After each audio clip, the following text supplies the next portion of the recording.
Assalamualaikum warahmatullahi wabarakatuh. Salam Bahasa Indonesia. Bersama MGMP Bahasa Indonesia Kabupaten Pasuruan, kita mewujudkan pembelajaran yang kreatif dan inovatif. Sesuai dengan yel-yel kami, maju MGMP-nya, hebat gurunya, luar biasa siswanya. Baik, kali ini saya akan menjelaskan atau mempresentasikan pelajaran laporan hasil observasi. Di dalam teks observasi ada dua tujuan yang akan kita capai.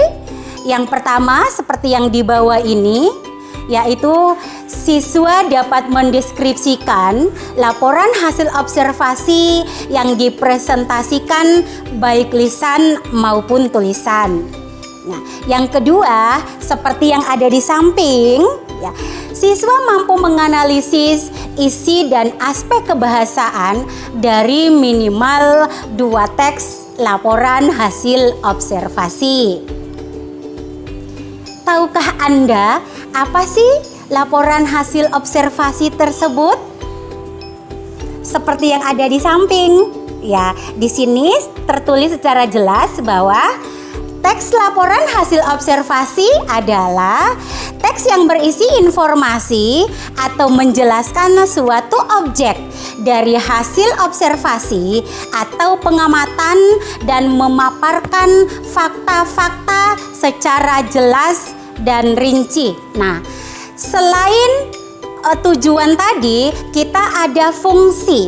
Di dalam teks laporan hasil observasi ada fungsi teks tersebut, yaitu untuk memberitahukan atau menjelaskan suatu kegiatan yang dilakukan sebagai suatu informasi atau dokumentasi yang dapat dibuktikan keberadaannya.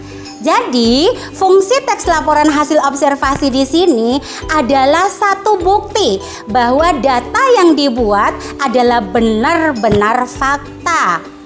Selain fungsi, di dalam teks laporan hasil observasi juga terdapat tujuan. Nah, tujuannya seperti yang ada di sini juga, yaitu melaporkan hasil observasi secara sistematis dan objektif berupa hasil pengamatan dengan tujuan untuk memecahkan suatu permasalahan. Kenapa disebut sistematis? Jadi sistematis itu urut, ya, berurutan. Fakta yang Anda dapatkan itu harus dituliskan secara urut, ya. Sementara objektif adalah benar-benar fakta yang diperoleh di lapangan, tidak boleh diganggu gugat. Apa yang didapat itu yang akan dituliskan. Dalam teks laporan hasil observasi, selain ada fungsi, ada tujuan, juga ada ciri-ciri. Seperti yang ada di bawah ini, ya. Ciri-ciri laporan hasil observasi yang pertama, yaitu bersifat objektif. Apa sih objektif? Objektif itu artinya apa yang ditemukan ketika observasi itu yang akan ditulis. Jadi di dalam teks laporan hasil observasi tidak bisa bersifat subjektif. Yang kedua, ditulis berdasarkan fakta.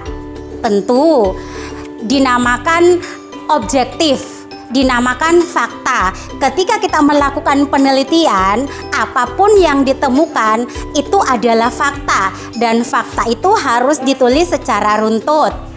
Yang ketiga, tidak menyimpang atau ditulis berdasarkan fakta dan tidak menyimpang, ya. Artinya tidak boleh yang ditemukan A kemudian yang ditulis adalah B.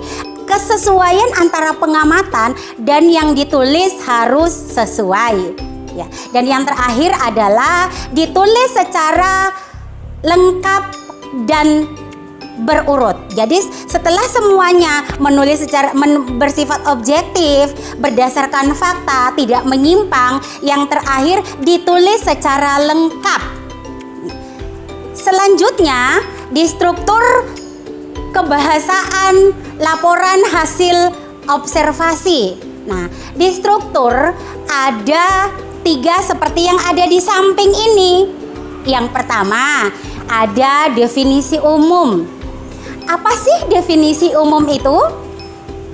Definisi umum adalah menjelaskan objek yang akan diteliti, mendefinisikan objek yang akan diteliti.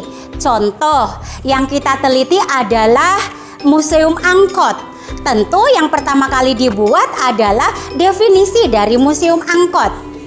Museum Angkot adalah suatu museum yang terdapat di Kota Malang. Seperti itu. Kemudian yang kedua ada deskripsi bagian. Nah, di dalam deskripsi bagian ini tadi kita sudah menentukan definisi umumnya adalah Museum Angkot. Nah, di dalam deskripsi bagian Museum Angkot itu kita bagikan ada berapa, ada jenis-jenis apa saja yang terdapat di dalam Museum Angkot tersebut, dan bagian-bagian atau apa-apa saja yang terdapat di dalam Museum Angkot itu kita deskripsikan satu-satu. Dan yang terakhir adalah deskripsi manfaat. Deskripsi manfaat tentu kita akan mendeskripsikan manfaat objek yang sudah kita tentukan sebagai bahan observasi tersebut. Nah, dalam hal ini tentu adalah Museum Angkot. Maka yang kita deskripsikan adalah manfaat Museum Angkot.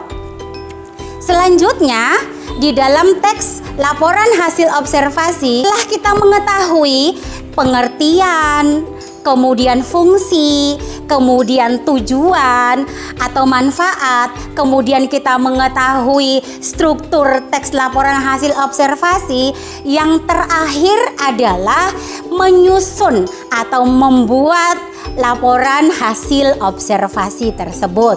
Nah, di sini saya akan menjelaskan langkah-langkah dalam menyusun laporan hasil observasi. Nah, seperti yang ada di atas. Nah, di situ dijelaskan yang pertama, langkah pertama yang harus dilakukan ketika kita menyusun teks laporan hasil observasi yaitu menentukan dan membuat judul yang sesuai dengan pengamatan. Artinya, kita tentukan dulu apa yang kita akan amati. Baru kemudian kita tentukan judulnya. Karena dari judulnya itu kita akan membuat definisi umumnya. Oke, yang kedua, menyusun kalimat pembuka atau pendahuluan.